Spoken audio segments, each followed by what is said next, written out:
ओम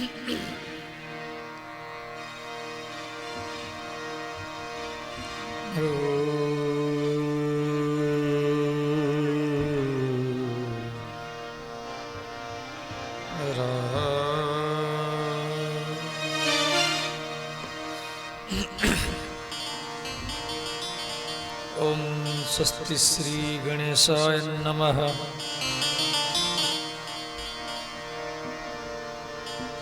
ओम ऐं सरस्वत्यै नमः। ऐं ह्रीं क्लीं भगवत्यै गंगादेव्यै महालक्ष्म्यै नमो नमः। ओम नमो भगवते रुद्राय नमो नमः। हम हनुमते नमः। श्री सद्गुरुवे नमः। ओम ब्रह्मणे नमः। सर्वेभ्यो देवेभ्यो नमो नमः। गंगा तरंग रमणीय जटाकलापं गौरी निरंतर विभू सितवाम भागं नारायण प्रिय अनंग मदाप हारं वाराणसी पुरपति भज विश्वनाथ। कर्पूर गौरम करुणावतारं संसार सारं भुजगेन्द्रहारं सदा वसन्तं हृदयारविन्दे भवं भवानी सहितं नमामि। नीलाम्बुजश्यामलकोमलाङ्गं सीता समारोपितवामभागं पाणौ महासायक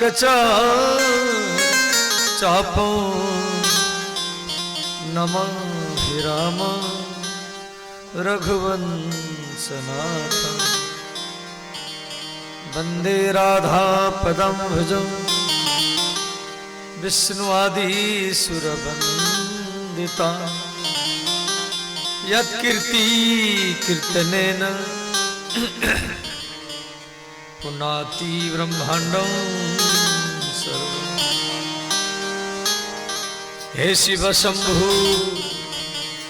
हे गंगाधर हे उमानाथ हे विश्वनाथ। हे शिव शंभो हे गंगाधर हे उमानाथ हे विश्वनाथ।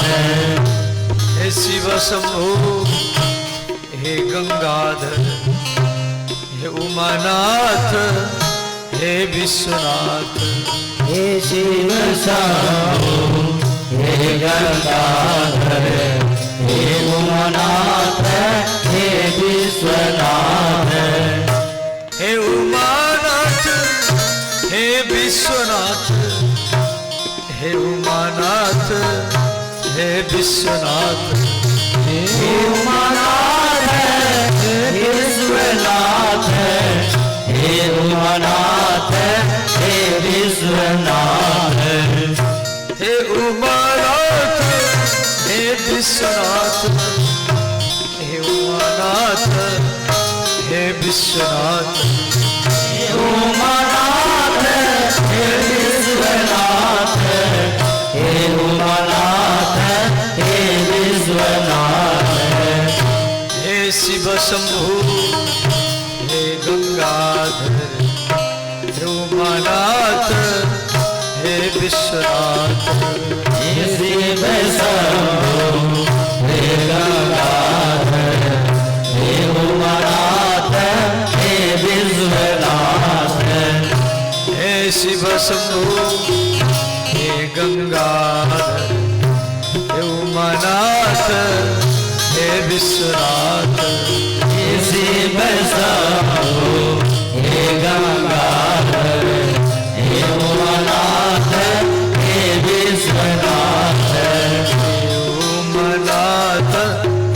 विश्वनाथ हे उमानाथ हे विश्वनाथ।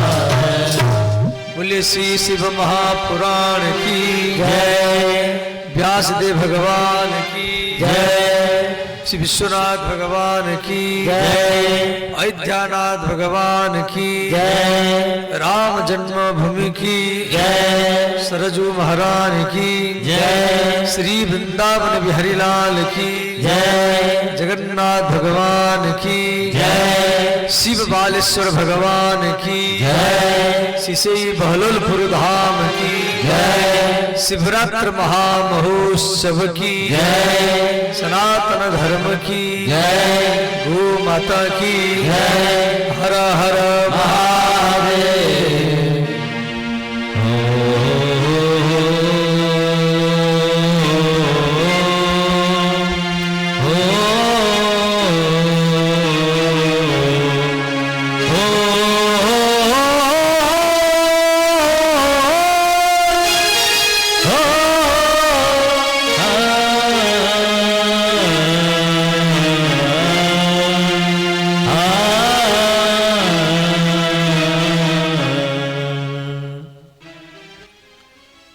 चित्सार सर्वस्व श्री भगवान गौरी शंकर के श्री उमानाथ के चरण कमल का ध्यान करते हुए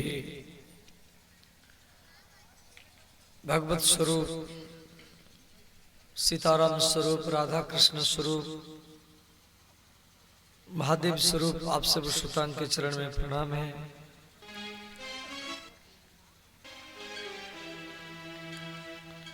पवित्र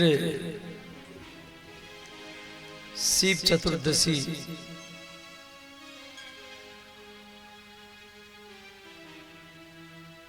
के अवसर पर श्री सिसई बहलोलपुर के इस धाम में श्री शिव बालेश्वर भगवान के सानिध्य में हम लोग श्री शिव महापुराण की कथा श्रवण कर रहे हैं।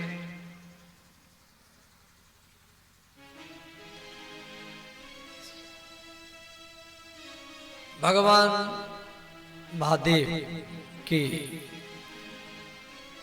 दो रूप हैं,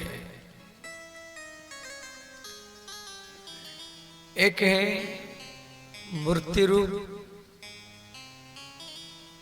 दूसरा है लिंग रूप। संसार में और जितना देवी देवता है उनका मूर्ति रूप होता है। सीताराम जी की मूर्ति रूप या राधा कृष्ण की, वो विश्वकर्मा का हो, सूर्य का हो, परंतु भगवान शिव पार्वती का मूर्ति रूप भी है और लिंग रूप भी है।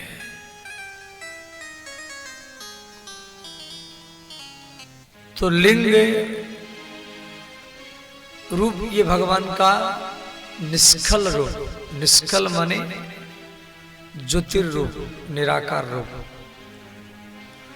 और मूर्ति रूप ये सकल रूप माने साकार। दोनों रूप का आवश्यक है।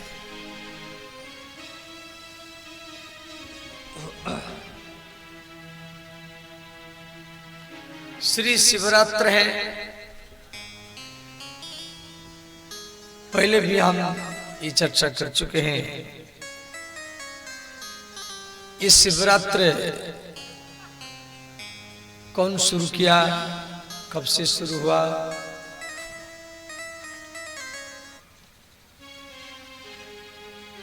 जब ब्रह्मा और विष्णु दोनों में अहम भाव आया। भगवान ब्रह्मा बोले मैं सृष्टि करता हूं, भगवान विष्णु बोले मैं पालन करता हूं। दोनों में टकराव हुआ, झगड़ा हुआ। धीरे धीरे वो लड़ने लगे। भाई दो व्यक्ति जब लड़ते हैं पहले बातचीत में लड़ते हैं, फिर उसके बाद में इधर चार उधर चार, वो धीरे धीरे लड़ाई बढ़ जाता है। तो इस प्रकार ब्रह्मा और विष्णु की लड़ाई को बंद करने के लिए उनके बीच बीच में अग्नि स्वरूप एक विशाल का शिवलिंग प्रकट हुआ। वो आज के दिन ही हुआ था। अब दोनों लड़ाई बंद करके वो देखने लगे, भाई ये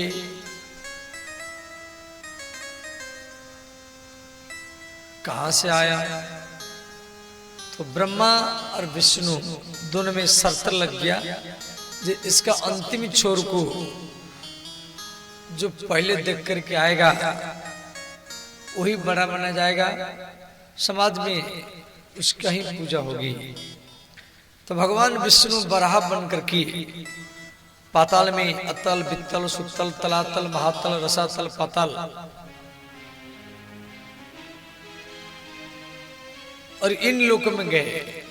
और भगवान ब्रह्मा हंस के ऊपर विराजमान होकर की भूलोक भवलोक तपलोक महालोक जनलोक ब्रह्मलोक ऊपर चले। तो भगवान विष्णु अग्नि स्वरूप वह शिवलिंग का नीचे का छोर उनको नहीं मिला। हताश हरास होकर के पृथ्वी पर आए। ये घटना अरुणाचल प्रदेश का है। तो ये बात शिव पुराण में दे गया है। अब भगवान ब्रह्मा क्या किए, वो ऊपर से आए। तो उस समय ब्रह्मा जी सोचे मैं करूं क्या, तो मैं झूठ का आश्रय लूंगा, परंतु विष्णु गवाही मांगेगा। तो उसमें केतकी पुष्प वो भी ऊपर से गिर रही थी। ब्रह्मा और केतकी आपस में बातचीत कर ली। तो ब्रह्मा जी पृथ्वी पर आए। तो पहले भगवान विष्णु देवताओं के बीच में बोले, देखो हम अतल वित्तल सुतल तलातल महातल रसातल पाताल में जहां भी गया ये शिवलिंग का अंतिम छोर मुझे नहीं मिला। ब्रह्मा जी बोला हम ऊपर गए और हम अंतिम छोर को देख कर क्या है। तो भगवान विष्णु बोले आप देख करके आए या नहीं आए तो उसका प्रमाण क्या है।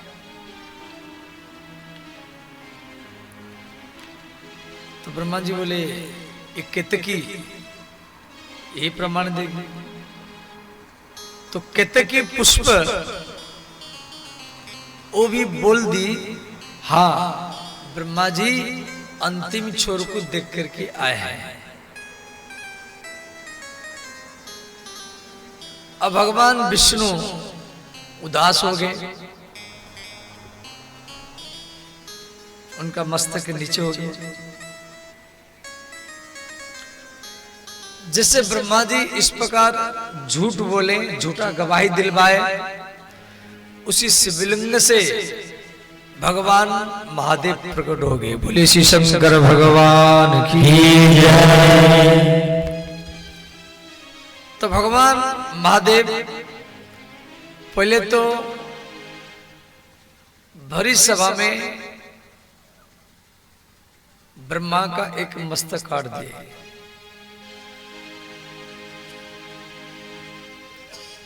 और ब्रह्मा को अभिशाप दिए,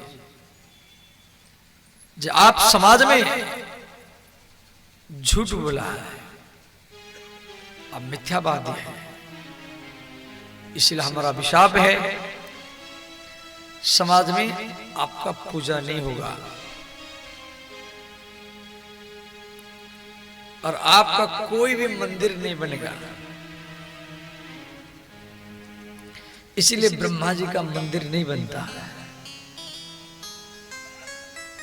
और केतकी पुष्प को भी भगवान महादेव बोले कि केतकी तो झूठ बोली है, झूठा गवाही दिलाया है। तो आज के बाद में मेरे मस्तक में आप नहीं चढ़ेंगे। इसलिए केतकी पुष्प शिवलिंग में नहीं चढ़ा जाता है।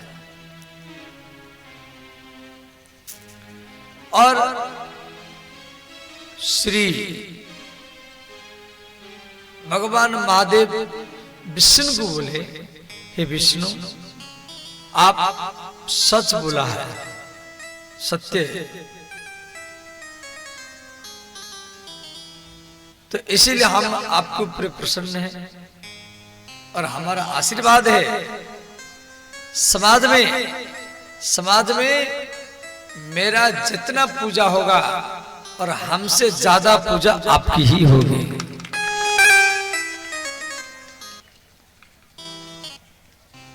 तो भगवान विष्णु के रूप राम है, कृष्ण है,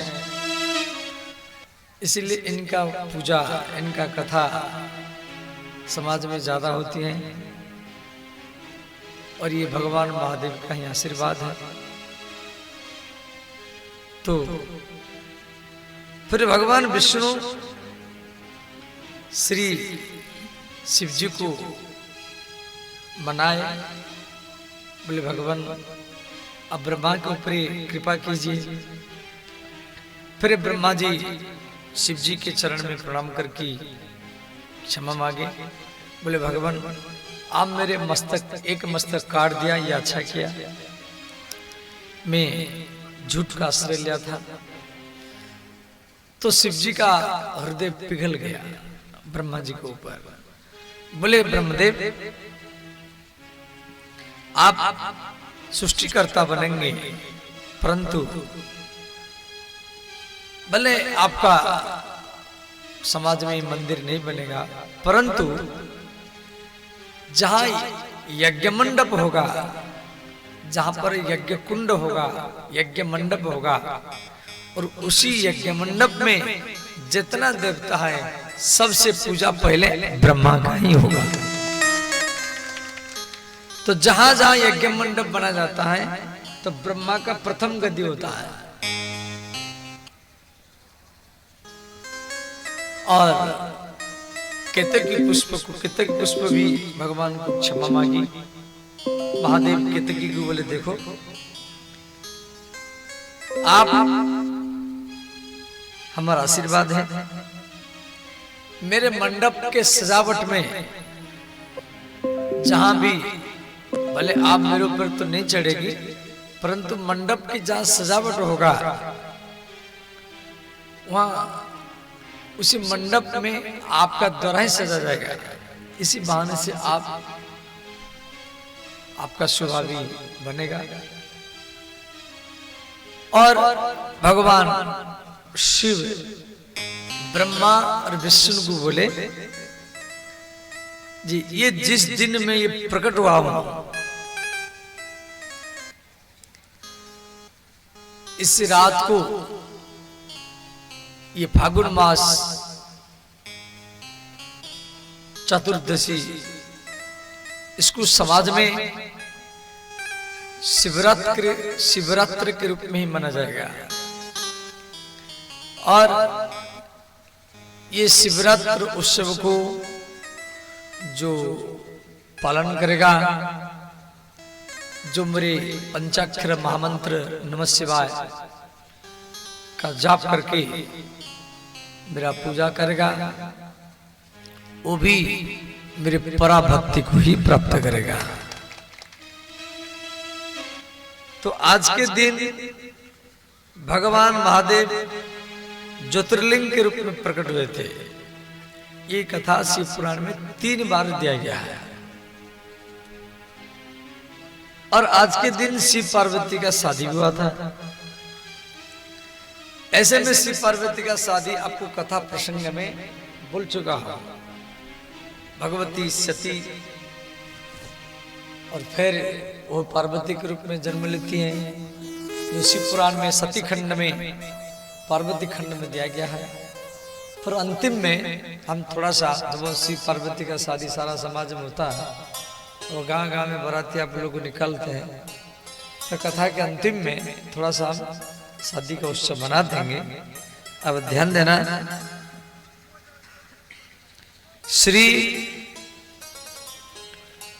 भगवान महादेव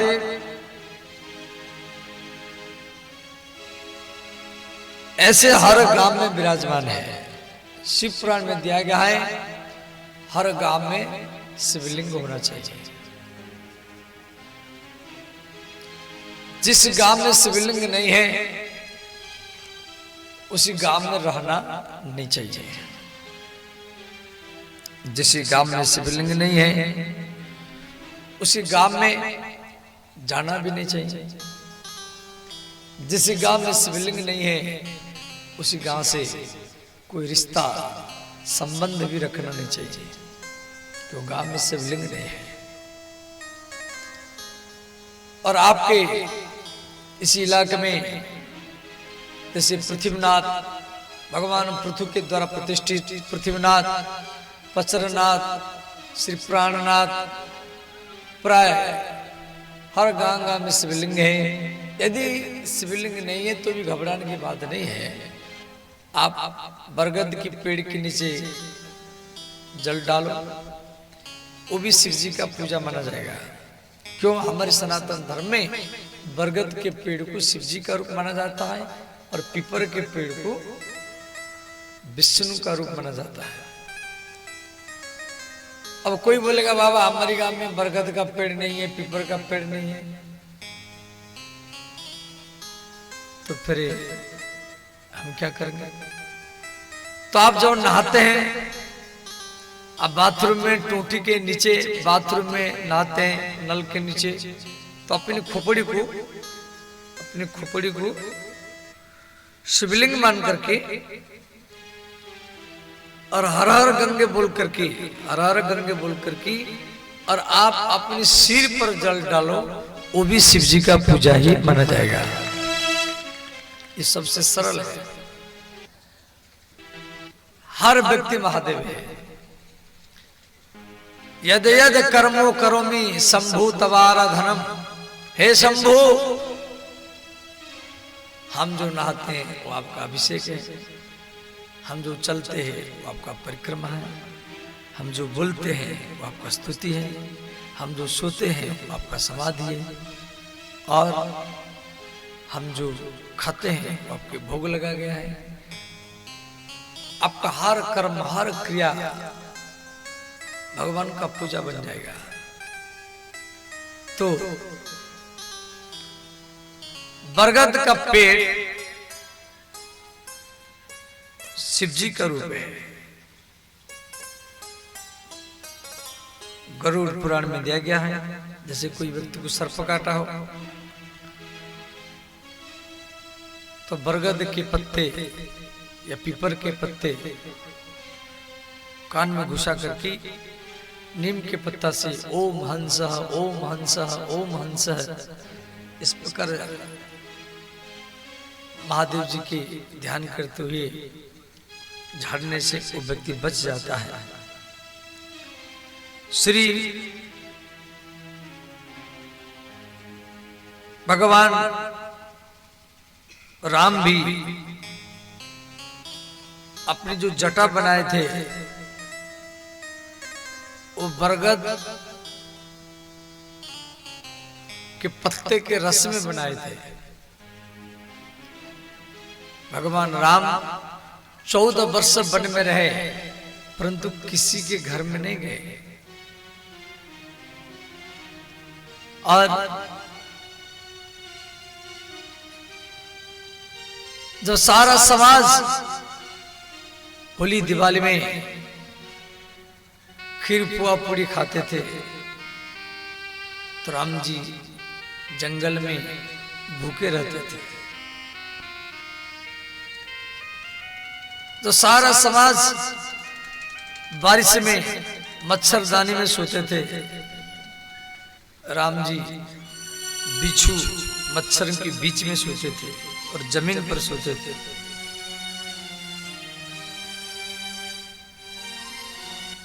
जब निषाद राज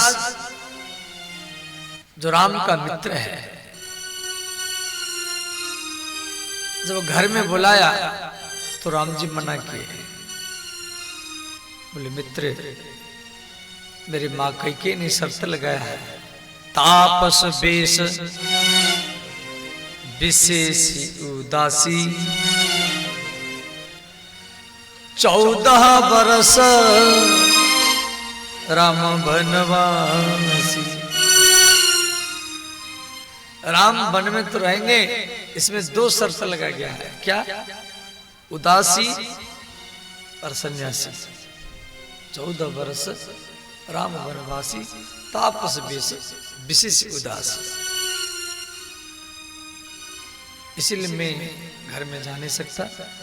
अब सीता को लक्ष्मण को ले जाओ। अब राम जी नहीं गए तो लक्ष्मण माता सीता कैसे जाएंगे? वो भी नहीं गए। फिर निषाद राज ने क्या किया? एक खाट लाया, खाट, चौकी, तखत राम जी के लिए, गद्दा लाया, तकिया लाया। राम जी मना किए, बोले मित्र मैं गद्दा में या तकिया लगा करके नहीं सोऊंगा, मैं जमीन पर सोऊंगा। तो निषाद राज ने घास और पत्थर ला करके बिछाया।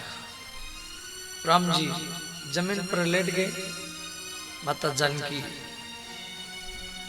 वो भी जमीन पर सो गई। सिर के नीचे तकिया नहीं है, एक ईटा है। निषाद राज और लक्ष्मण ये दोनों नहीं सोए। ये धनुष बाण लेकर के चारों तरफ पहरा लगाया। और प्रातःकाल हुआ, जब सवेरा हुआ तो भगवान राम गंगा नदी में नहाए।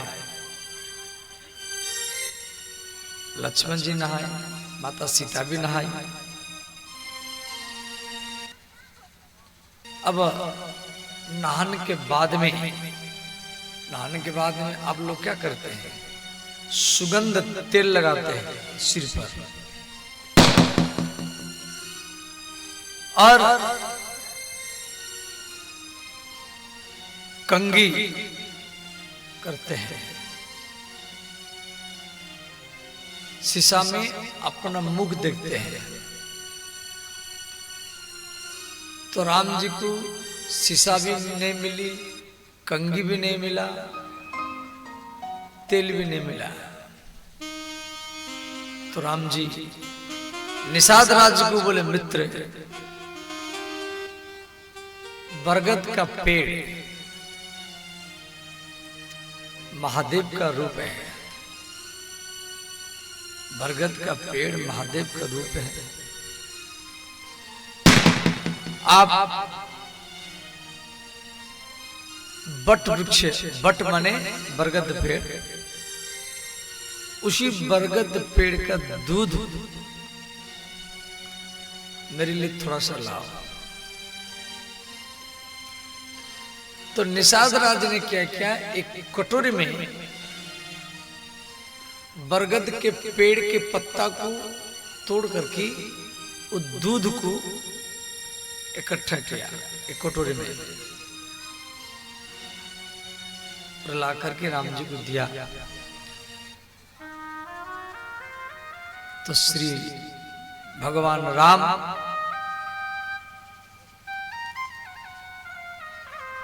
महादेव को याद किए।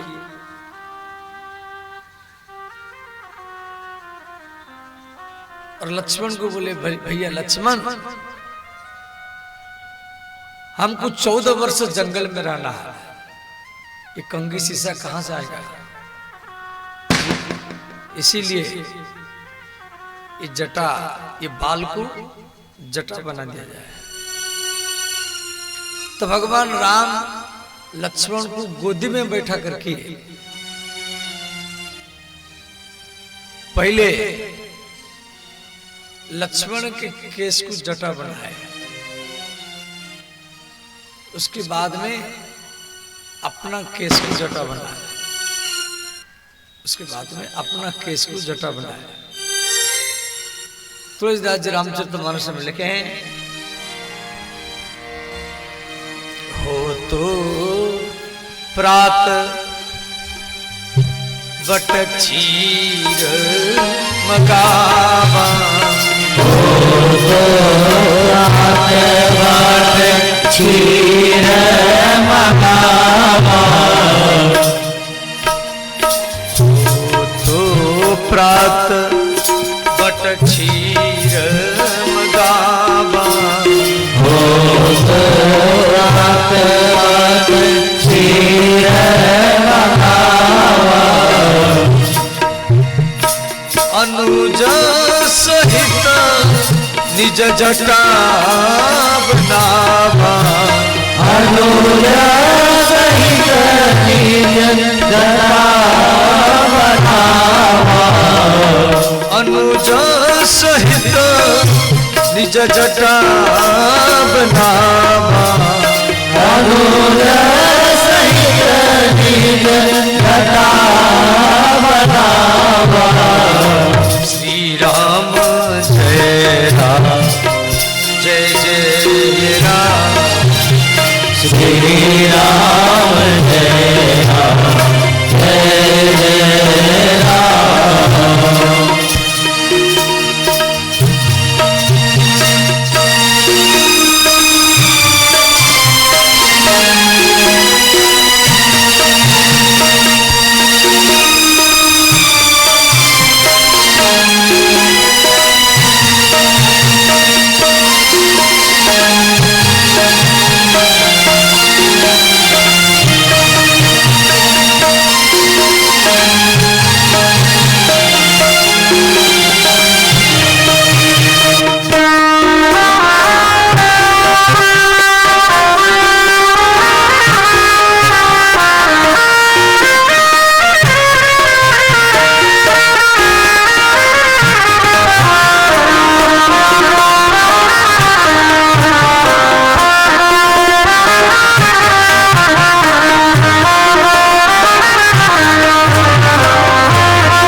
जटा भी महादेव का रूप है, इसलिए शिव जी का एक नाम है जटाधारी। जटा कटा रसम भ्रमम भ्रमम नीलम पनिझरी। तो ध्यान देना, श्री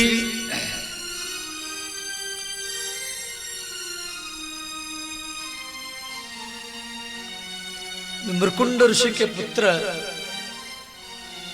श्री मार्कंडेय, मृकुंड ऋषि के पुत्र का नाम है मार्कंडेय। तो मार्कंड जो ऋषि पुत्र थे,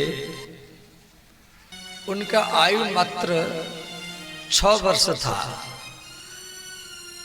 ऋषि मार्कंडेय बहुत सुंदर थे और शिव जी के अवतार थे।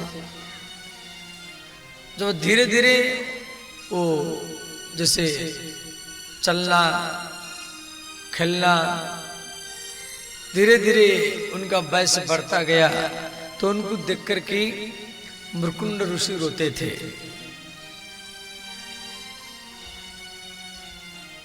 तो मार्कंडे अपने पिता को बोले, पिताजी आप मुझे देखकर के रोते क्यों हैं?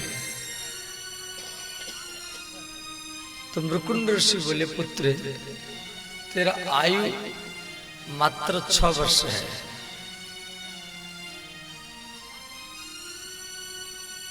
इसीलिए मेरा ये आदेश है, आप घर द्वार छोड़ करके चले जाओ, योगी बन जाओ, परमहंस बन जाओ।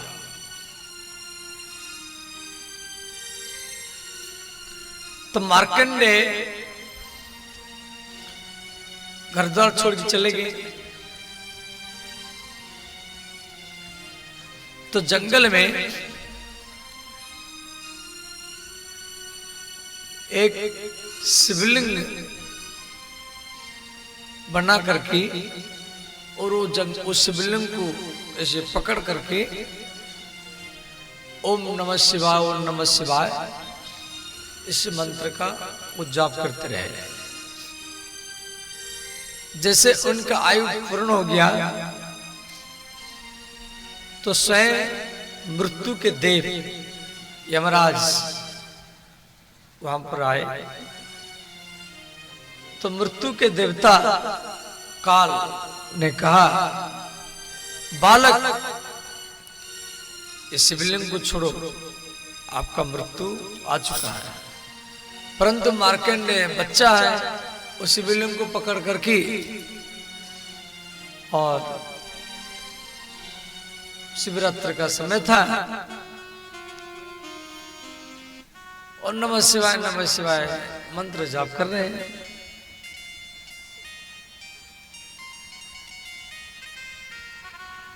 तो यमराज बार बार काल फास फेंक रहा है। अंत में उस शिवलिंग से स्वयं भगवान महाकाल ही प्रकट हो गए। तो महाकाल माने महादेव काल को बोले जी देखो आप काल हैं तो हम महाकाल हैं, काल के काल महाकाल। अब ये बालक मरेगा नहीं, इसका मृत्यु होगा नहीं, और हमारा आशीर्वाद है ये सदा सदा के लिए अमर बनकर के रहेगा। ये बात मार्कंडेय पुराण में दिया गया है। तो श्री महाकाल ज्योतिर्लिंग उज्जैन में है, जो ऋषि मार्कंडेय के तपस्या में प्रसन्न होकर के ये ज्योतिर्लिंग प्रकट हुआ है। उज्जैन में शिप्रा नदी है, आप गए होंगे, देखे होंगे। श्री मंगल भगवान भैरव, भगवान श्री मंगल, ये भी भगवान महादेव के रूप है और भैरव भी है।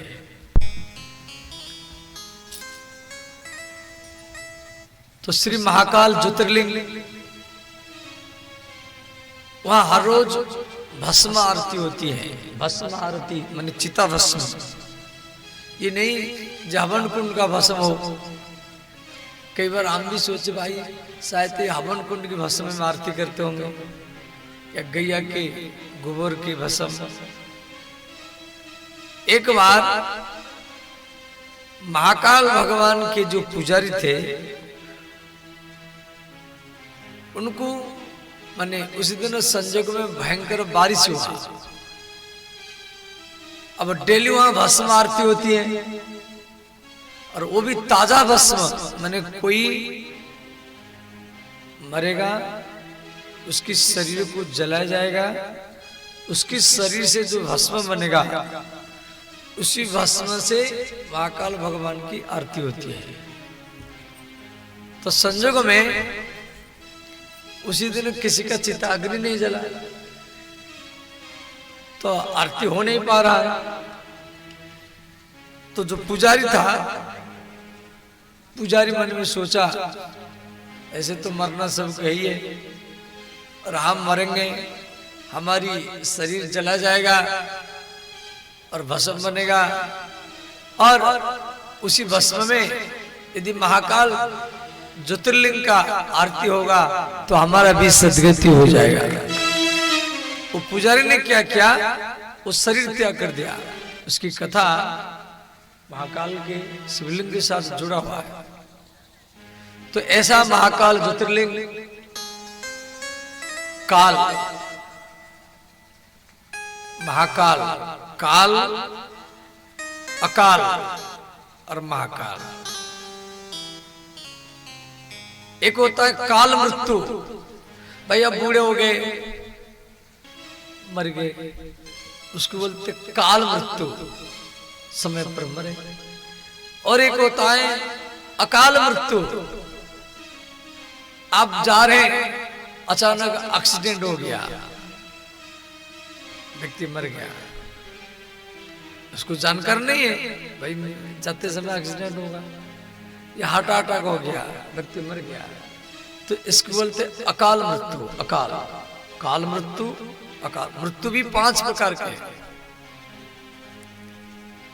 काल मृत्यु, अकाल मृत्यु, तीर्थ मृत्यु। तीर्थ मृत्यु जैसे कई व्यक्ति सोचते हैं कि बेटा बेटी का शादी हो गया, अब हम घर में रह के क्या करेंगे, चलो काशी में, वृंदावन में, अयोध्या में, कोई कुटिया में, कोई आश्रम में, कोई किराए का कमरा लेकर के वहीं शेष जिंदगी बिताएंगे और वहीं पे मर जाएंगे। तो तीर्थ में जो मरता है वो भी मृत्यु मंगल माना जाता है, तो उसका नाम है तीर्थ मृत्यु।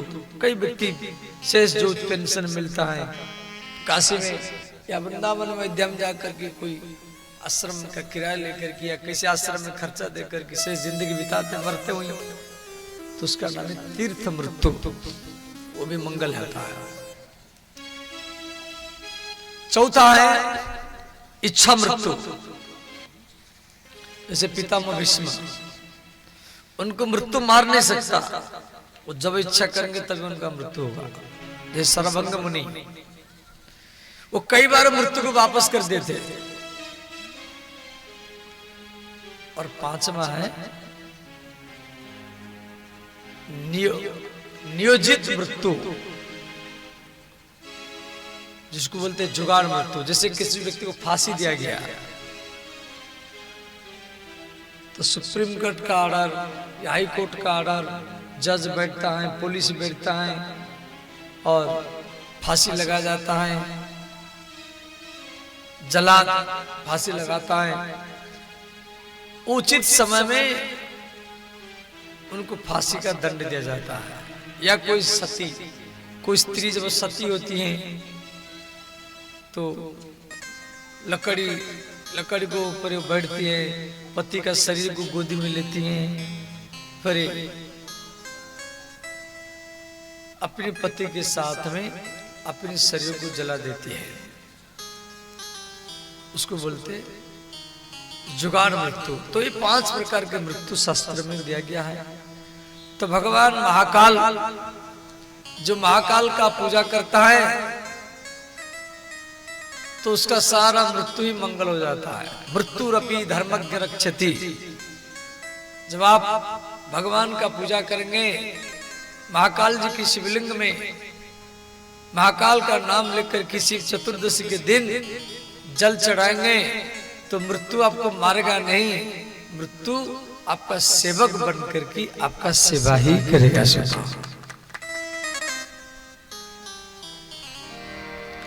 महाकाल महाकाल ओम नमो शिवाय।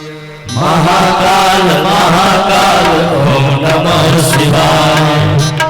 महाकाल महाकाल नमः शिवाय। महाकाल महाकाल ओम नमः शिवाय। ओम नमः शिवाय, ओम नमः शिवाय, ओम नमः शिवाय, ओम नमः शिवाय, नमः शिवाय, ओम नमः शिवाय, ओम नमः शिवाय, ओम नमः शिवाय। सोमनाथ सोमनाथ ओम नमः शिवाय। सोमनाथ सोमनाथ ओम नमः शिवाय। सोमनाथ सोमनाथ ओम नमः शिवाय। सोमनाथ सोमनाथ ओम नमः शिवाय।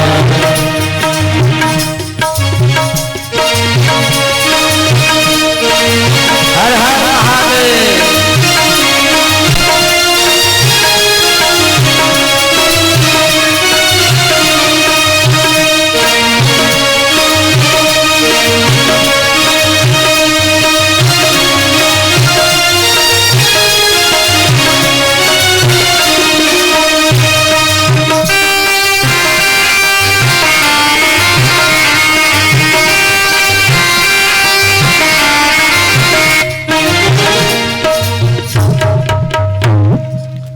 तो श्री महाकाल ज्योतिर्लिंग की कथा आप लोग को श्रवण किया। अब ध्यान देना, श्री भगवान राम बोले हैं, शिवद्रोही मम भक्त कहावा, सो नर सपनेहु मोहि न पावा।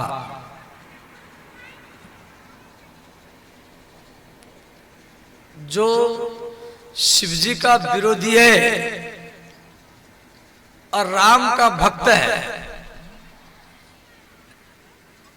जो शिवजी का विरोधी है और राम का भक्त है, सो नर सपने मोहि न पावा, वो व्यक्ति मुझे प्राप्त करने से था।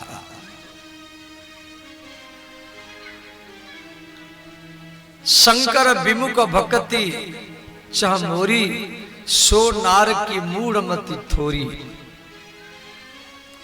शंकर प्रिय मम द्रोही, शिवद्रोही मम दास।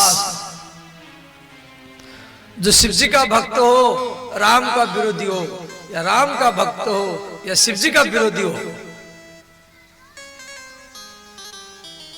ते नर करही कल्प भरी, घोर नरक मोहबास। वो व्यक्ति कल्प तक घोर नरक में वास करता है। समझ गए? मन राम जी का पूजा करता है, शिव जी का विरोध करता है, या शिव जी का पूजा करता है, राम जी का विरोध करता है, वो सब नरक में जाएंगे। और राम ही कृष्ण है और कृष्ण ही राम है। राम और कृष्ण में कोई भेदभाव नहीं है। राम उसे मर्यादा का पालन करना था तो अयोध्या में आए, फिर लीला करना था तो वृंदावन में आए। तो भगवान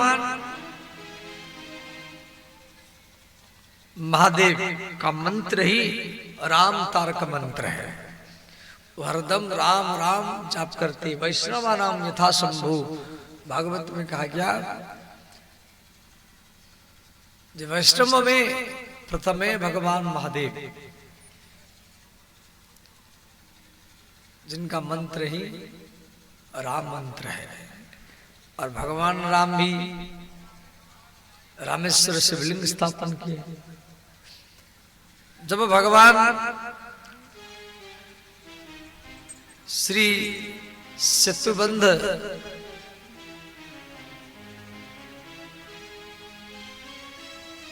बनाए,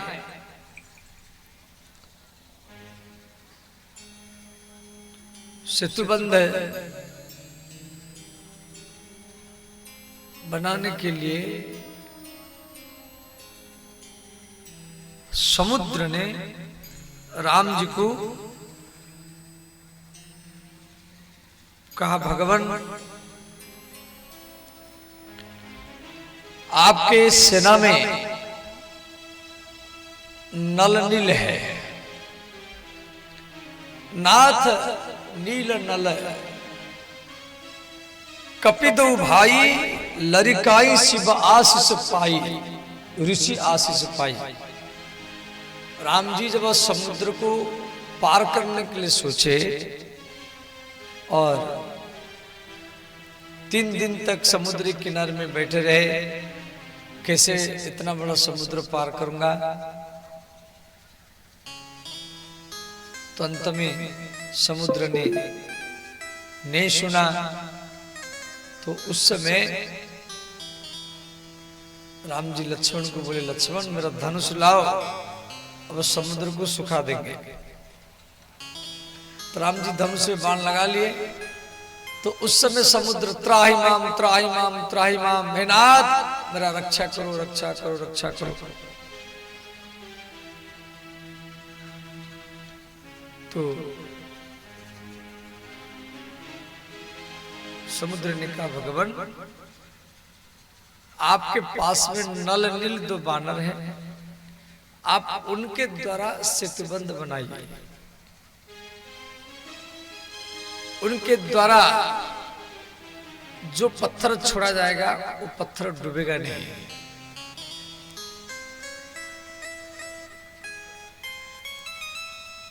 तो भगवान बोले फिर ये बाण में कहां छोड़ूंगा? आप 3 दिन तक क्यों नहीं मारे, क्यों नहीं आए? समुद्र ने कहा भगवान आखिर में मैं गमार हूं। समुद्र ने कहा ढोल गमार शूद्र पशु नारी, ढोल गमार शूद्र पशु नारी, ढोल गमार शूद्र पशु नारी, ढोल गमार शूद्र पशु नारी, सकल तारना के अधिकारी, सकल तारना के अधिकारी,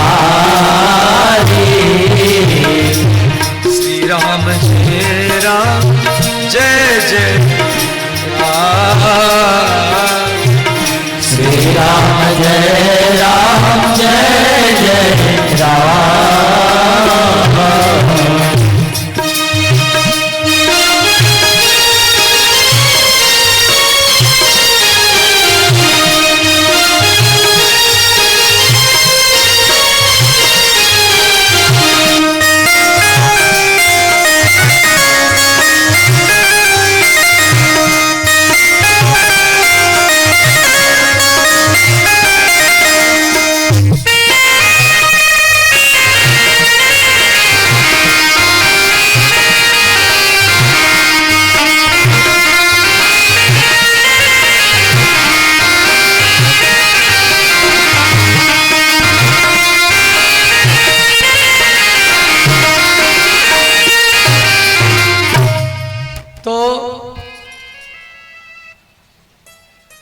समुद्र ने कहा भगवान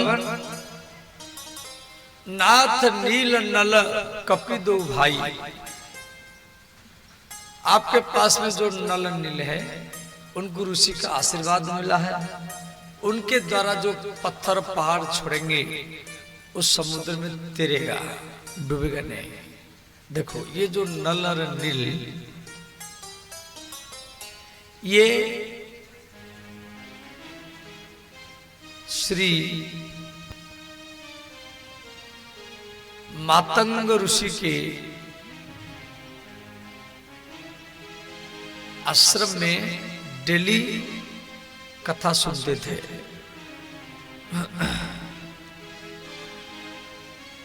और कथा सुनने के बाद में ये दोनों भाई नदी के किनारे में बैठ कर के जो कथा सुने हैं वो कथा को मन में रिपीट करते थे। गुरुजी ये सुनाए, ये सुनाए, ये सुनाए। तो ये दोनों भाई आश्रम में जितना सब व्यक्ति है, पुरुष और स्त्री, उनके कपड़ा को, उनके थाली कटोरी ग्लास को और जितना भी टोपिया है, बाल्टी है, डब्बू है, ये उन सबको ये नदी में साफ करते थे। तो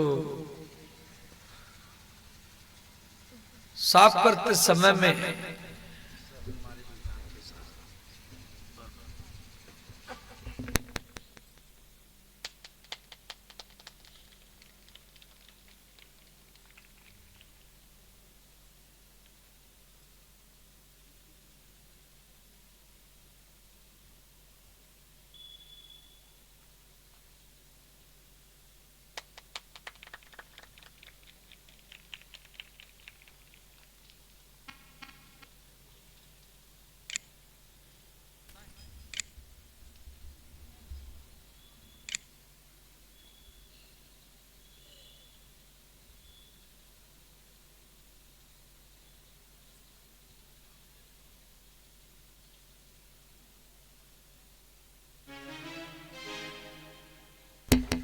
तो ध्यान देना। तो ये जो नल और नील आश्रम में जो व्यक्ति रहते थे, उनके थाली, कटोरी, ग्लास, टोपिया, डब्बू, बाल्टी, ये सब लेकर के नदी के जल में साफ करते थे। परंतु इस साफ करते समय में जल में कुछ समय इन पात्रों को डुबा करके रखते थे। दोनों भाई सत्संग करते थे और सत्संग करते करते जब ज्यादा समय हो जाता था, वो कपड़ा, वो थाली, कटोरी, कुछ सब नहीं, वो जल के लहर से, जल के तरंग से वो धीरे धीरे बहुत दूर चला जाता था और इनको मालूम नहीं पड़ता था। जितना इनको मिलता था उतना साफ करके आश्रम में सबके पास से रख देते थे। तो कुछ साधु बोले भैया हमारी कटोरी कहाँ गया, कोई कहा हमारी थाल कहाँ गया, कोई कहा मेरी कपड़ा कहाँ गया। सारा आश्रम में सब साधु लोग, भक्त लोग आपस में चर्चा किए, ये दोनों चोर हैं, ये जबरदस्त चरण दबाते हैं और सबका झूठा थाली कटोरी ले जाते हैं और साफ करके लाते हैं तो किसका खो जाता है। इसका अर्थ यही दोनों भाई चोर हैं। तो सब गुरुजी के पास शिकायत किए, बोले गुरुजी ये दोनों भाई मानते नहीं है, जबरदस्त सबका चरण दबाते, सबका थाली कटोरी ले जाते हैं साफ करने के लिए, सबके कपड़ा ले जाते साफ करने के लिए, रसोई का जितना सब टोपिया है, बर्तन है, बाल्टी है, वो भी जाके साफ करते हैं। और आज मेरा ये खो गया, वो खो गया, मेरी कटोरी खो गया, मेरी थाल खो गया, मेरी कपड़ा खो गया, ये दोनों भाई चोरी करके ले जाते हैं। मातंग ऋषि बड़े योगी थे, वो ध्यान में देखे जी ये दोनों भाई चोर नहीं है, ये सबकी सेवा करते हैं और ये सब बर्तन, थाली, कटोरी, डब्बा, बाल्टी, कपड़ा लेकर के नदी के जल में डुबा के रखते हैं। और दोनों भाई कथा में, सत्संग में जो चरित्र सुना है उसको आपस में चर्चा करते रहते हैं नदी के किनारे में। तो ये चर्चा में भगवान की कथा में इतना डूब जाते हैं, इस समय भूल जाते हैं और नदी के तरंग से और वो बर्तन, वो कपड़ा धीरे धीरे दूर चला जाता है और जितना इनको मिलता है इतना वो लेकर के आते हैं। तो ऋषि नल नील को बोले बेटा उदास मत होइए, अब हमारे आशीर्वाद है, आज के बाद में जो भी थाली, कटोरी, ग्लास, डब्बा या बाल्टी, टोपिया आप जल में डालेंगे, जो भी डालेंगे वो डूबेगा नहीं, वो तैरता ही रहेगा। तो ही बात को समुद्र ने कहा, नाथ नील नल कपि दो भाई, लरिकाई ऋषि आशीष पाई।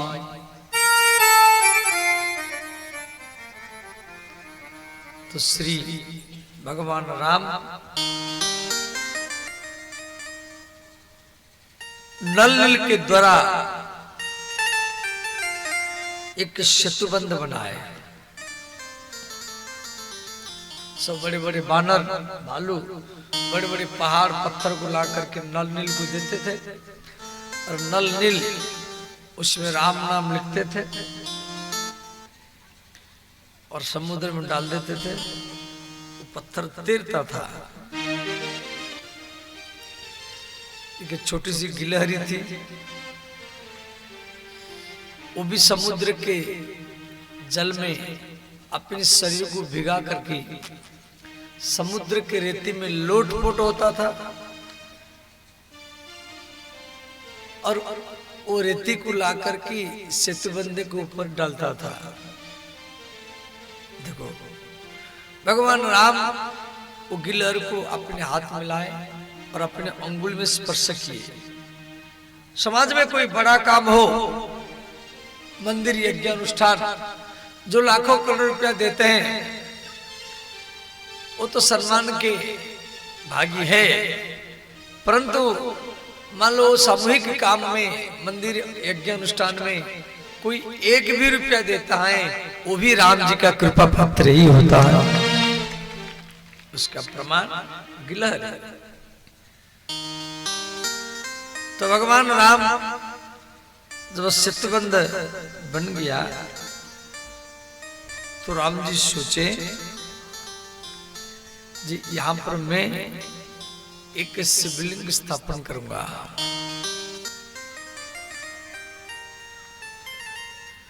मीटिंग किए,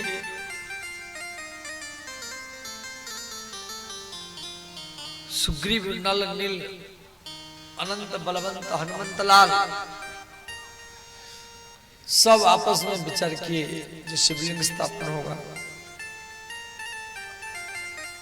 तो फिर पुरोहित किसको बना जाएगा? पुरोहित का अर्थ है पूरम हितम करोति तु पुरोहित, जो आपका हित करे उसका नाम पुरोहित है। ये प्रसंग दक्षिण रामायण का है, ध्यान देना। तो सुग्रीव ने कहा भगवान ऐसा किया जाए अयोध्या से गुरु वशिष्ठ जी को बोला जाए, वो आपके तो कुल गुरु है। तो राम जी बोले गुरु जी तो बहुत दूर में, कहाँ रामेश्वर है, कहाँ अयोध्या है, इतना दूर। ऐसा है यहाँ बगल में लंका है, समुद्र के उस पर लंका है और समुद्र 1200 किलोमीटर का है। सेतुबंध बन चुका है। तो राम जी बोले ऐसा किया जाए रावण को बोला जाए। रावण शिव जी का भक्त है और ब्राह्मण भी है, प्रकांड विद्वान है। तो सब बोले रावण आएगा नहीं आएगा, वो सीता माता का हरण किया है। तो राम जी बोले चलो आए या नहीं आए, बोले तो हम कम से कम निमंत्रण तक दे।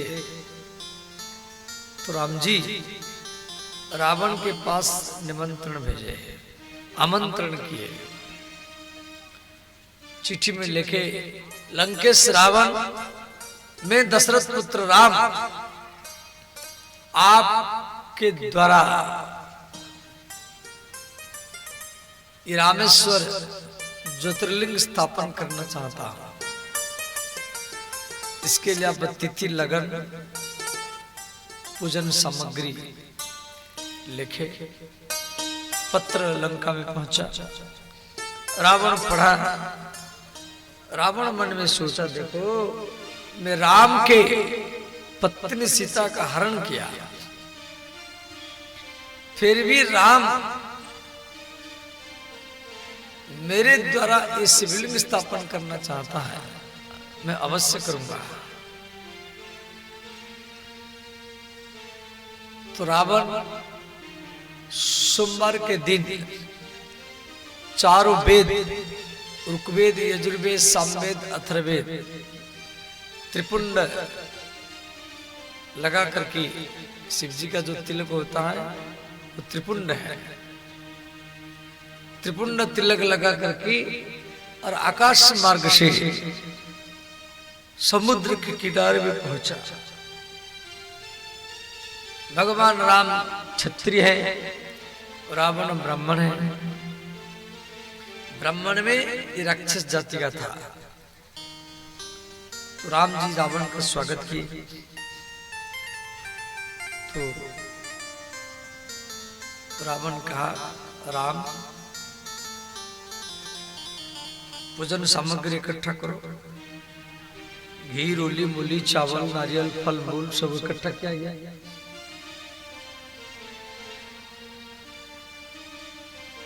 तो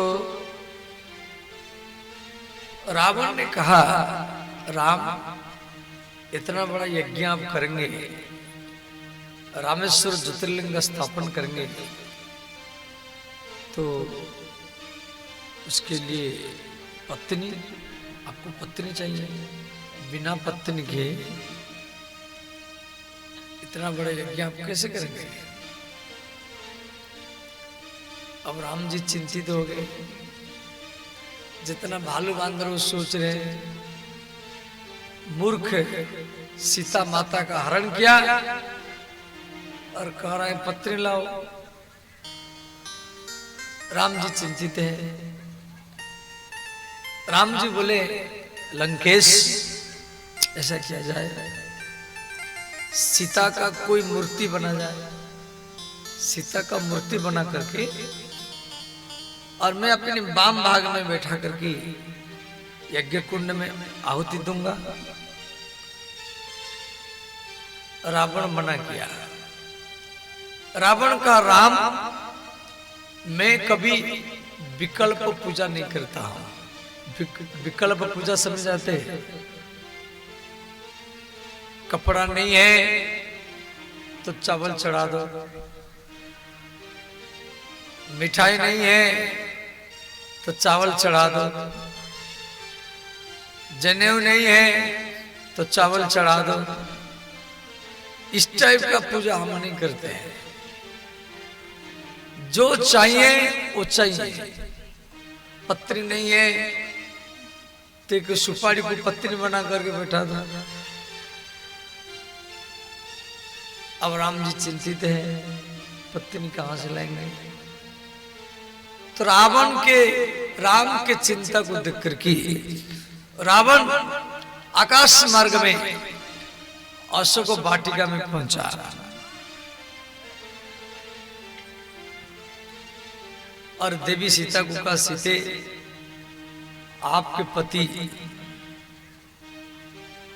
शिवलिंग स्थापन करना चाहते हैं, परंतु इस यज्ञ में वो मुझे आचार्य बना है, मेरे द्वारा स्थापन करना चाहते हैं।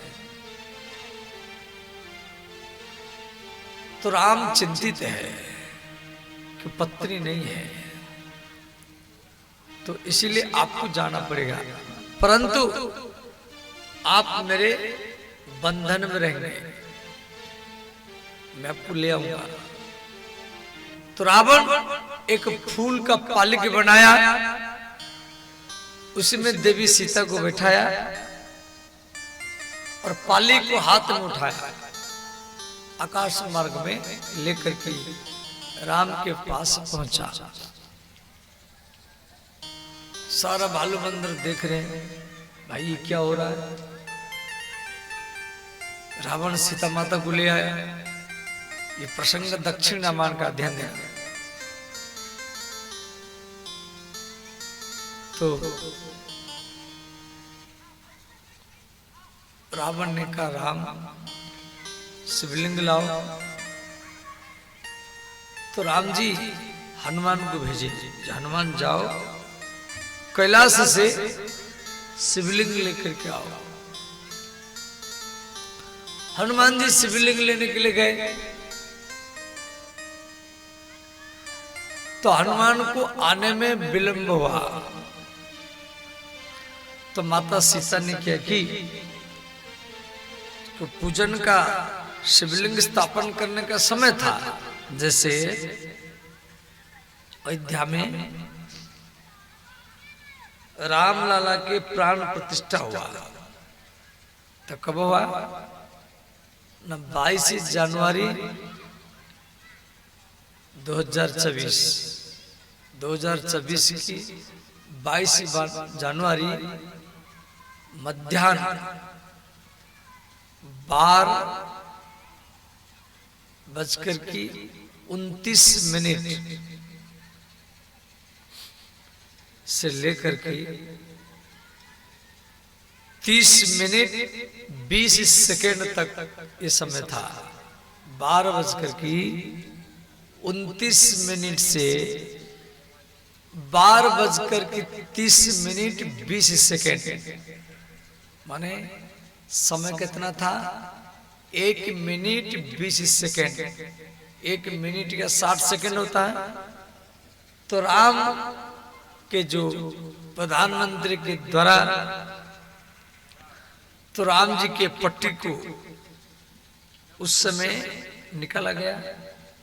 रामलला गर्भगृह में जब स्थापन हुए वो 12:29 में शुरू हुआ और 30 मिनट 20 सेकेंड में समाप्त हो गया। मात्र 1 मिनट 20 सेकेंड का ये समय था।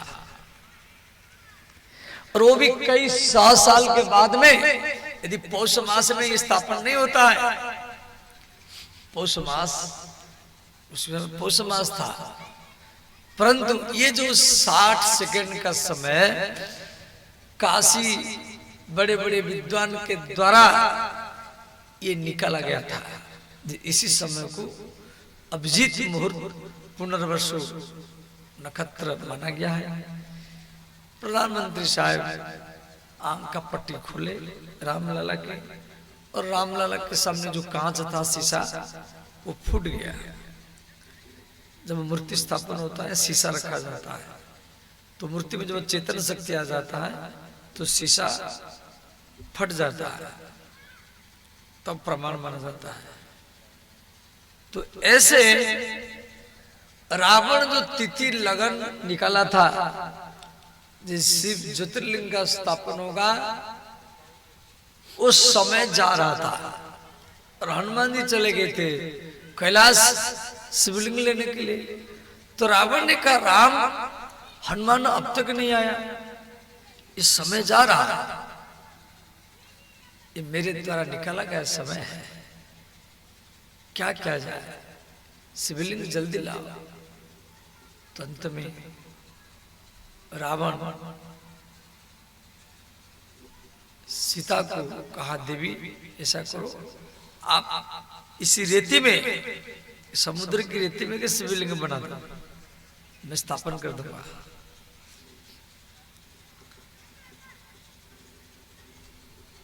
तो राम जी बोले, समुद्र की रेती में शिवलिंग बनाएंगे तो ये बिखर जाएगा, भाई बालू का शिवलिंग तो टूट जाएगा। तो रावण का नहीं, समय जा रहा है, आप बना दीजिए। तो माता जानकी ने किया कि समुद्र की रेती में शिवलिंग बना दिया। जैसे बच्चे खेलते हैं, बच्चे बालू में नहीं खेलते, ऐसे माता जानकी बना दी और रावण उसमें प्राण प्रतिष्ठा कर दिया। और नाम रखा रामेश्वर ज्योतिर्लिंग। बोले श्री रामेश्वर भगवान की जय। इधर श्री यज्ञ हुआ, प्राण स्थापन करने के बाद में हवन होता है। जब हवन हुआ, पूर्णाहुति हो गया, तो रावण का, राम अब मैं जा रहा हूं, अब हम जा रहे हैं। तो राम जी रावण का विदाई किए। तो रावण माता सीता को पालकी में बैठाया। तो राम जी रावण का स्वागत किए, भेंट विदाई दिए, दक्षिणा दिए।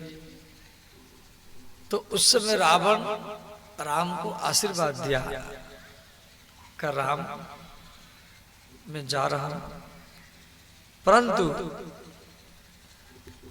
अब मेरा आशीर्वाद है, आगे राम रावण युद्ध होगा। रावण कह रहा है, राम, आगे राम रावण युद्ध होगा और ये मेरा आशीर्वाद है, इस युद्ध में आपका ही जीत होगा। रावण आशीर्वाद दे रहा है राम को, जो इस युद्ध में आप कहीं जीत होगा।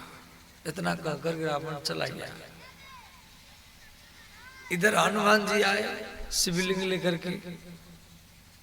देखे ये शिवलिंग प्रतिष्ठा हो गया तो हनुमान जी क्या किए, माता सीता के द्वारा बालू में बना हुआ शिवलिंग को अपनी पूंछ में लपेटे, इसको उखाड़ूंगा। हम शिवलिंग लाए तो हनुमान जी उस शिवलिंग को जब उखाड़ने के लिए प्रयत्न किए, पूंछ में बांध करके, हनुमान जी की पूंछ कट गया, उस शिवलिंग नहीं उखड़ा। कभी आप रामेश्वर ज्योतिर्लिंग का दर्शन करने के लिए जाएंगे तो वहां पर छिन्न पूछा हनुमान जी है। छिन्न पूछा माने जिनका पूंछ कट गया, माने वो बालू का ज्योतिर्लिंग है जिसको हाथ में मिटाने से मिट जाएगा। और हनुमान जी अनंत बलवंत हनुमंत लाल महादेव का अवतार है। समाज को शिक्षा दे रहे थे, श्रद्धा से विश्वास से। जो शिवलिंग स्थापन कर दिया गया फिर उसको कोई भी हटा नहीं सकता, मिटा नहीं सकता। लीला को समाज में रखने के लिए स्वयं महादेव हनुमान के रूप में ये लीला किए। ये चरित्र दक्षिण रामायण में है। तो भगवान राम शिवलिंग स्थापन किए और बोले, जे रामेश्वर दर्शन करिहई, ते तनु तजी मम लोक सिधारहि। जो रामेश्वर ज्योतिर्लिंग का स्थापन करेगा वो शरीर त्याग करके मेरे धाम को प्राप्त करेगा। और जो गंगा जल आनि चढ़ाए ही, जो हरिद्वार से गंगा जल ला करके यहाँ चढ़ाएगा, जो गंगा जल आनि चढ़ाई सो सायुज्य मुक्ति नर पाई। जो गंगा जल ला करके चढ़ाएगा और वो सायुज्य मुक्ति को प्राप्त करेगा। सायुज्य मुक्ति समझ आते, 5 प्रकार की मुक्ति है। सायुज्य माने भगवान से मिल जाना, सारूप्य भगवान के रूप को प्राप्त करना, सामीप्य भगवान के निकट में रहना, षष्ठी भगवान के ऐश्वर्य को प्राप्त करना। ये 5 प्रकार की मुक्ति होता है। भागवत की 3रा स्कंद में कपिल भगवान बोले हैं, दीयमानम गृह्णाति मत्स्यवनम जनः। जो भगवान के भक्त होते हैं वो मुक्ति पाना, मोक्ष पाना, वैकुंठ जाना ये पसंद नहीं करते। उनको तो केवल महादेव जी की कथा ही चाहिए। तो श्री रामेश्वर ज्योतिर्लिंग की कथा इस प्रकार आप लोग श्रवण किया। रामेश्वर रामेश्वर ओम नमो शिवाय। रामेश्वर रामेश्वर ओम नमः शिवाय। रामेश्वर रामेश्वर ओम नमः शिवाय। रामेश्वर रामेश्वर ओम नमः शिवाय। शिवाय ओम नमः शिवाय। ओम नमः शिवाय। ओम नमः शिवाय। ओम नमः शिवाय। ओम नमः शिवाय। ओम नमः शिवाय। ओम नमः शिवाय। रामेश्वर रामेश्वर शिवाय। रामेश्वर रामेश्वर ओम नमः शिवाय। रामेश्वर रामेश्वर नमः शिवाय। रामेश्वर रामेश्वर ओम नमः शिवाय। साहब गाइए दोनों हाथ उठा के।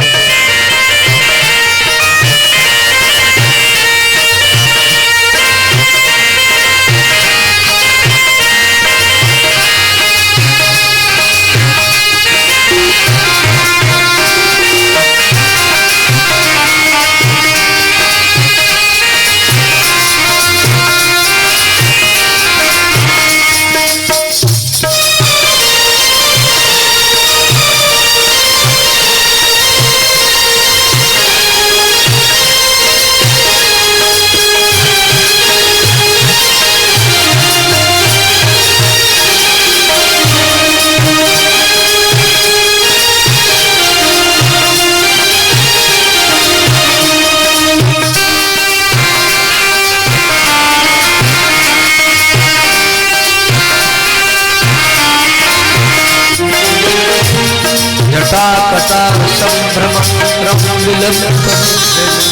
विलोलुभीचिबल्लरि विराजमान मुद्दन धगत धगत धगत ज्वल लाटपट पावती किशोर चंद्रशेखर रति प्रतीक्षण रामेश्वर रामेश्वर ओम नमः शिवाय रामेश्वर रामेश्वर ओम नमः शिवाय रामेश्वर रामेश्वर ओम नमः शिवाय रामेश्वर रामेश्वर ओम नमः शिवाय ओम नमः शिवाय ओम नमः शिवाय ओम नमः शिवाय ओम नमः शिवाय ओम नमः शिवाय ओम नमः शिवाय ओम नमः शिवाय ओम नमः शिवाय बम बम बम भोले ओम नमः शिवाय बम बम बम भोले ओम नमः शिवाय बम बम बम भोले ओम नमः शिवाय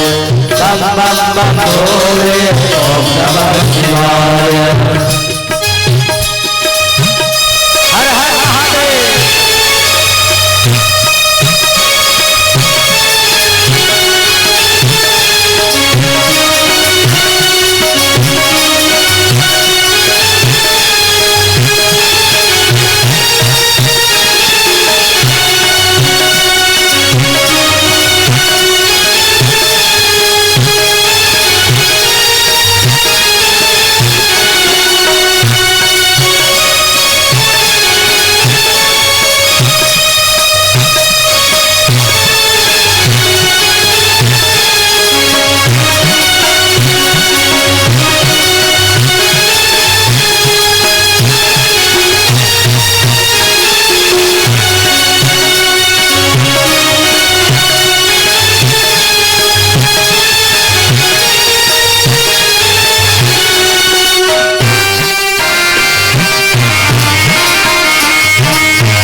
श्री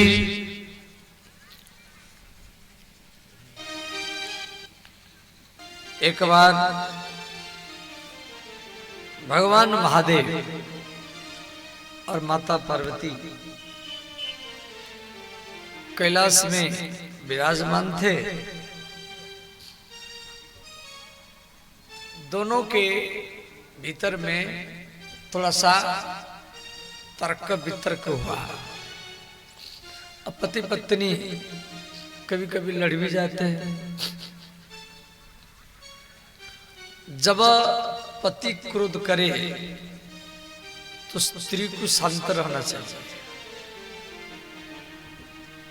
और यदि स्त्री क्रोध करती है तो पति को भी शांत रहना चाहिए।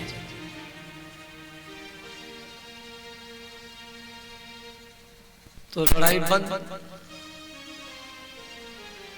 और आपका स्त्री क्रोध करती है और आप भी क्रोध करेंगे तो धीरे धीरे तर्क वितर्क बढ़ जाएगा, अल्लाह गुल्ला होगा, पड़ोसी हंसेगा। पति पत्नी में मान लो लड़ाई झगड़ा हो जाता है तो अगल बगल में शिकायत करना नहीं चाहिए। पड़ोसी हंसेगा और बोलेगा देखो मेरे पास शिकायत कर रहे हैं। जिस परिवार में पति पत्नी का मन नहीं मिलेगा, एक दूसरे के ऊपर संशय करेगा, पति स्त्री के ऊपर, स्त्री पति के ऊपर, वो परिवार में हर रोज लड़ाई झगड़ा होगा डेली। और जिस परिवार में एक दूसरे के ऊपर विश्वास रखेगा, पति पत्नी का मन मिलेगा और वो परिवार वैकुंठ ही बन जाएगा। भगवान कृष्ण भी रुक्मिणी के साथ लड़े, भगवान महादेव कई बार, जैसे पार्वती सती शिव जी का बात नहीं मानी, अपनी प्योर घर चली गई और पति का अपमान सहन कर नहीं पाई और यज्ञ कुंड के पास में योग अग्नि में शरीर को जला दिया। तो देवी पार्वती शिव जी से नाराज होकर की चली गई। कहां को चली गई ना, महाराष्ट्र में।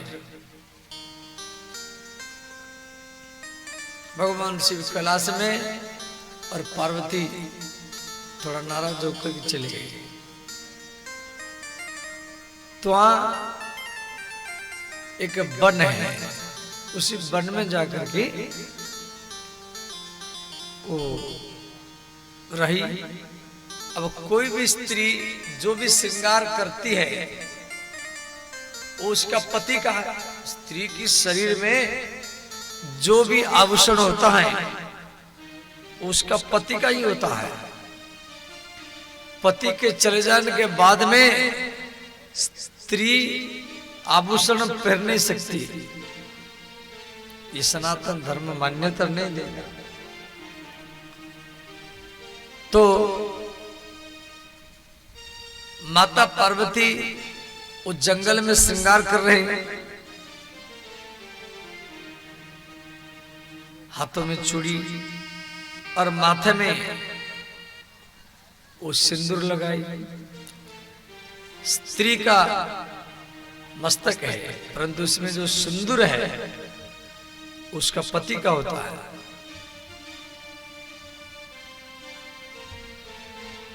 और जैसे माता पार्वती वो मांग भरने के लिए उस सिंदूर को घिसने लगी, वो कुमकुम को घिसने लगी और उसी कुमकुम से एक शिवलिंग बन गया और उसी शिवलिंग से भगवान महादेव ही प्रकट हो गए। तो भगवान महादेव पार्वती के सामने प्रकट हो गए। बोले देवी, आप हमसे नाराज होकर के चली आई, अब हमारे नाम पर सिंदूर क्यों लगाती है? अब स्त्री नाराज होकर के चले जाए, परंतु सिंदूर तो लगाना पड़ेगा, वो तो पति के नाम पर लगाना पड़ता है। तो देवी पार्वती घिस रही थी, तो वो ज्योतिर्लिंग का नाम पड़ा कृष्णेश्वर। बोले श्री कृष्णेश्वर भगवान की जय। ये कृष्णेश्वर ज्योतिर्लिंग ये महाराष्ट्र के औरंगाबाद जिला में है।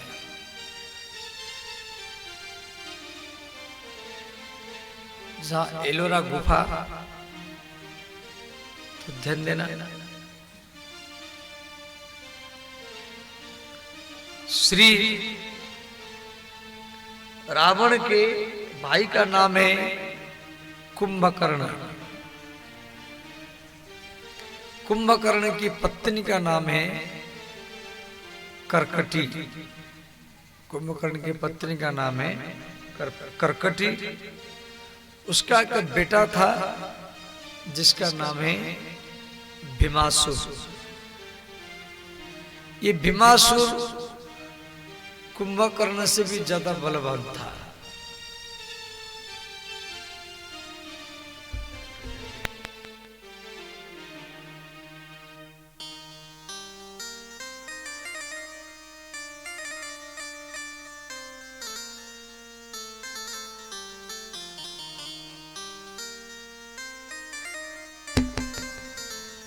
तो कुंभकर्ण के पत्नी के नाम है करकटी और बेटा का नाम है भीमासुर। तो भीमासुर बड़ा बलवान था, सारा देवता लोग इससे घबराते थे। अंत में अब भीमासुर को कौन मारेगा? तो देवताओं के पुकार से भगवान महादेव प्रकट हुए और शिव जी का नाम पड़ा भीम शंकर। बोले भीम शंकर भगवान की जय। ये भीम शंकर ज्योतिर्लिंग ये भी महाराष्ट्र में है, महाराष्ट्र के पूना जिला में, बम्बे से 80-90 किलोमीटर दूर पड़ता है भीम शंकर ज्योतिर्लिंग, समझ गए। और हमारी समाज में नागों का भी पूजा होता है, नागदेव। सनातन धर्म ऐसा है जहां पर सर्पों की पूजा होता है, और कोई भी घर का नींव रखो तो नाग नागिन स्थापन करना पड़ता है। तो नाग नागिन कौन है? इसमें शिव पार्वती है। नाग पंचमी, हम लोग नाग पंचमी व्रत रखते हैं, शिव जी का पूजा करते हैं। तो नाग ये शिव जी का रूप है और नागिन पार्वती का रूप है। तो श्री नाग सर्प भी कई प्रकार के होते हैं। जैसे मनुष्य में ब्राह्मण क्षत्रिय वैश्य शूद्र होते हैं, ऐसे सर्प में भी 4 जाति होते हैं। जैसे किसी व्यक्ति को सर्प काटा है तो मंत्र वेता, जिसको मंत्र का ज्ञान हो, वो आंख को देखता है। जिसको सर्प काटा है उसके आंख को देखेगा। जैसे कोई व्यक्ति मर जाता है सर्प के घायल से, तब देखे होंगे किसका आंख ऊपर चला जाता है मरते समय, किसका आंख नीचे चला जाता है, किसकी आंख दाएं तरफ, किसकी आंख बाएं तरफ। तो आंख से मालूम किया जाता है जिस व्यक्ति को कौन सा सर्प काटा है। जो क्षत्रिय सर्प होते हैं वो सामने से काटते हैं,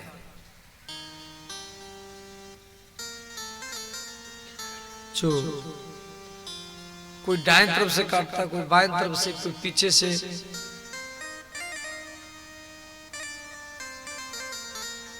तो संकर्षण भगवान या वासुकीनाग या तक्षक नाग, और इन सर्पों का अलग अलग भोजन भी होता है। कोई मंदिर के दूध पीता है, फूल, ये सब ब्राह्मण सर्प होते हैं। जो चूहा खाते हैं, घर के दीवार में रहते हैं, वो क्षत्रिय होते हैं। तो नाग, और जो महादेव जी का पूजा करता है या नाग पंचमी को व्रत रखता है या शिव चतुर्दशी व्रत पालन करता है, उसको कोई भी सर्प नहीं काटता सकता। तो नाग ही महादेव है। तो द्वारिका में नागेश्वर ज्योतिर्लिंग है। बोले श्री नागेश्वर भगवान की जय। नागेश्वर ज्योतिर्लिंग भारत में कई जगह में है, परंतु शिव पुराण में जो दिया गया है वो द्वारिका का नागेश्वर ज्योतिर्लिंग से। अयोध्या में भी नागेश्वर है।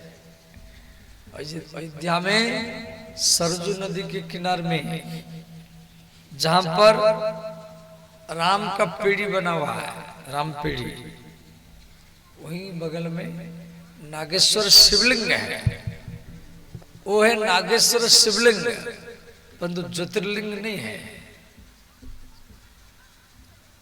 शिवलिंग और ज्योतिर्लिंग